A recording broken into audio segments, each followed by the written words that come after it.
Sa likod ng makakapal na ulap sa bulubunduking bahagi ng Sultan Kudarat, may babaeng ikinadena na parang hayop.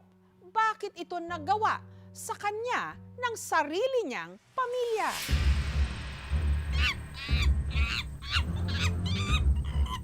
Sa mga bulubunduking sakop ng Mindanao, maraming mga nagkalat na unggoy. Ang iba sa kanila, bagamat iligal, hinuhuli o ikinakadena para gawing pet. Pero sa isang liblib na sityo sa Senator Ninoy Aquino sa Sultan Kudarat, hindi hayop ang nakakadena, kundi tao.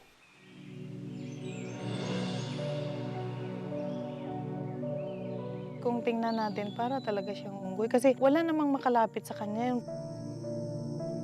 Ang babaeng nakakadena, hubot-hubad at pirming nakatulala sa mga ulap. Naawa ko sa sitwasyon niya. Bakit ganito ang trato sa kanya? Paano humantong sa ganito ang kanyang buhay?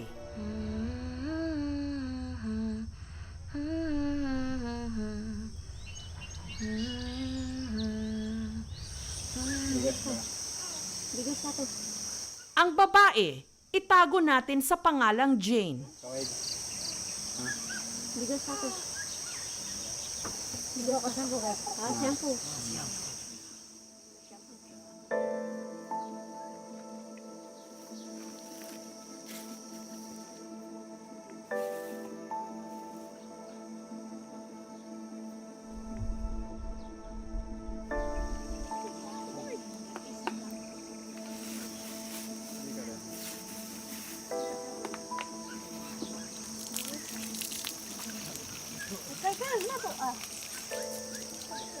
Dahil limitado ang supply ng tubig sa bundok, pinagkasya ni Damen ang 2 maliit na galon pampaligo sa kanyang kapatid. Ginapakaon ko siya tapos ginaliguan ko siya. Kung ano ang ginapangayo niya sa akin tapos ihatag ko na yun. Naawa kasi ako sa kanya. Pero kapansin mo, kada siya kada bata, kada ikaw dapat itu di ketiga na tapi bata. Sa gifa ka nami, kaya kung dosa namin daw ko lago kay fifian di tapos padigusan di kami daw hadi di.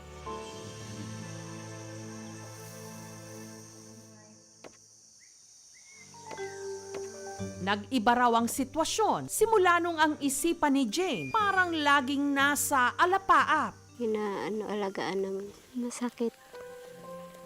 Antosan ko din ni ngaya ko da makuha mahagtay. Palangga ko abi siya tapos nang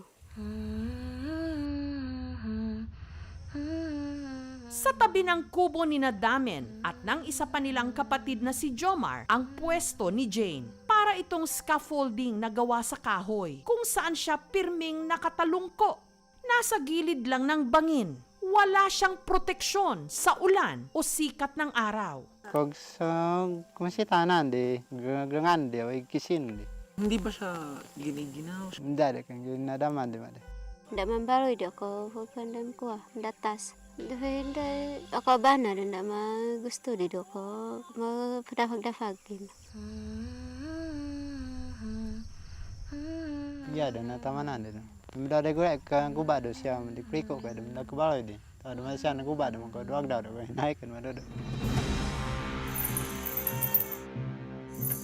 Ko mudan buganda sakko. Ko mudan ka do igad-gad do sakko na dun din.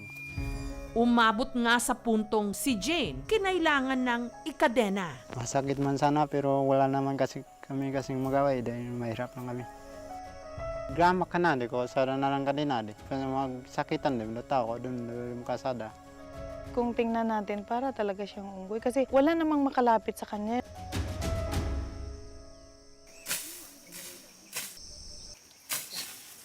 Pero nasaan ang mga magulang ng magkakapatid?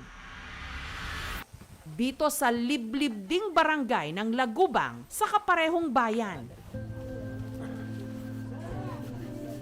Natagpuan ng aming team ang kanilang tatay Martin na matapos mahulog sa bangin nito lang daw nakaraang taon na baldado. Nahulog ako sa balay. Mutong inupisahan sa akong sakit. Pag hospital ko, buhay ako ka tindog. Ayon kay Tatay Martin, nagsimula raw magbago ang mga kilos ni Jane taong 2018 nung nabuntis siya sa edad na 18. May lalaki dito sa amon, naga-star upod nila. Pag abot na ako dito, nabatian ko, may nahimo na sila. Mga 3 kabulan, nabalang ko na, nagbuntis na siya. Dada kada nakapansin do kada tagod betro de sigo. Double de kada. Sa ika-5 buwan ng pagbubuntis ni Jane, hiniwalayan siya ng kanyang nobyo. Kay kun ano ang himuon niya, kung ikon ko siya, mangakig, manglabo. Sidok-dok do sa getak di kawan kay kadi sa ground nagkang dakanag di. Mandinoit yang ada to si Fior. Mandino to kay Finana. Mabuti na lang daw at ligtas pa rin itong nailuwal ang kanyang anak. Ang 6 na taon na ngayong si Linlin, hindi niya tunay na pangalan. Ang nag-aalaga rito, ang kanyang lola Salia. Ang kadena, 5 pa lang na kabulan. Buhay naman ko mahimo, kaya hindi mauwi makamising kaya maglagas. Kaya basi mapatay pa, kontra nga nakadena na lang.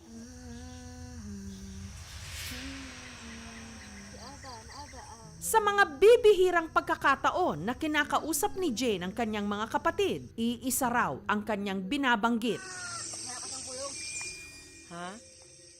Bulong? Ay kag dia to gisan di be bulong ko kon dian ko kay ang dai kon bulong. Agman makulong nan magagat kon na may bulong tayo ko. Sabi nila, bakit hindi natin ma'am ilapit kay KMGS? Pagkaalam namin ang KMGS, immediate kaagad na aksyon. Kaya nito lang Huwebes,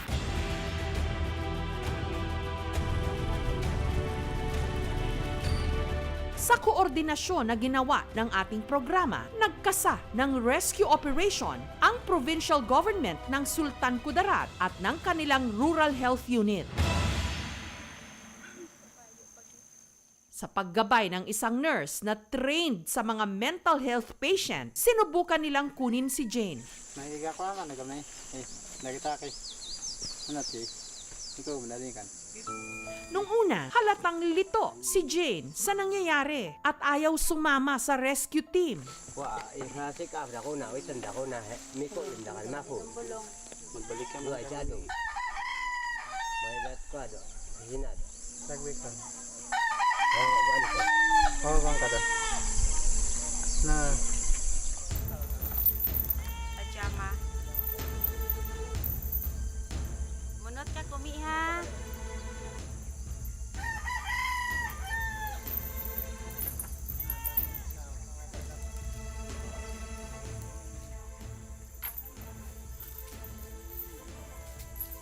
Pumayag naman itong bumaba.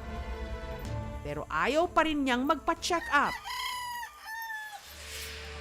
Hanggang naisipan ng barangay na tawagin ang isang importanteng tao sa buhay ni Jane sa pag-asang ito ang kukumbinsi sa kanya.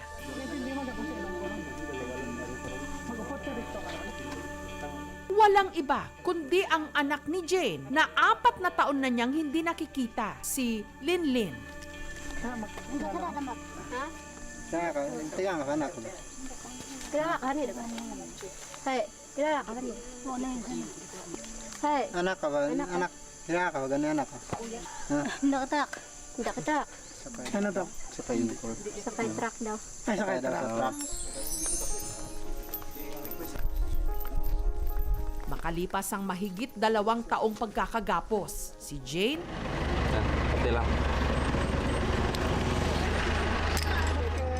nakalaya. At ang matagal niya ng hiling, Bulong ka kon dian ko kay ang dai kon bulong. matutupad na.